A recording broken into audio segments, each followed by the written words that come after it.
reduce el consumo de productos y servicios, baja la producción, se incrementan los despidos, aumenta el desempleo. Estas son las consecuencias de una economía en recesión. Desde la década de los 70, México ha vivido una serie de crisis económicas que han provocado la pérdida de capacidad de adquisición. No hablo de lujos o viajes, me refiero a necesidades básicas: educación, salud, vestido. Si eres un joven y no te tocó vivirlas, te invito a conocerlas. Si eres un adulto, a recordarlas. En 1976, el Banco de México se retiró del mercado de cambios. El tipo de cambio pasó de 12.50 a 20.60 pesos por dólar, casi 65% de devaluación en un solo día. Además, la deuda externa se cuadruplicó, pasó de 4.263 millones de dólares a 19.600. 6 años después, el Banco de México se retiró del mercado de cambios. Otra vez. Ahora el tipo de cambio pasó de 26 a casi 38.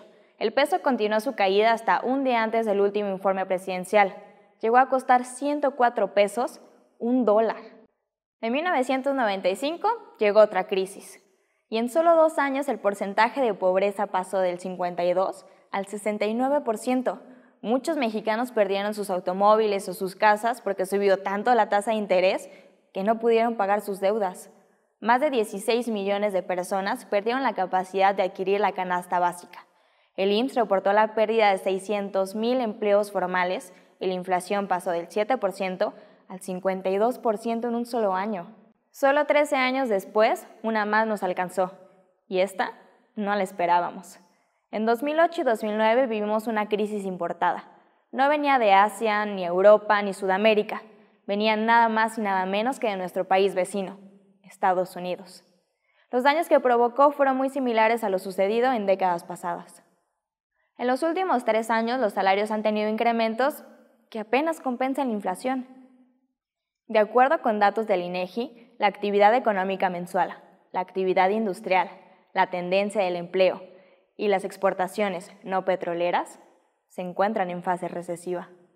A pesar de esto, el secretario de Hacienda afirma que la economía mexicana no se encuentra en recesión. Sin embargo, el Bank of America, Merrill Lynch, afirma que nuestra economía se encuentra en la parte más profunda de un bache que inició a fines del año del 2012, y el IMEF afirma que la economía mexicana ya está en recesión. En el segundo trimestre de este año, la economía solo creció 1/3 en comparación del año pasado.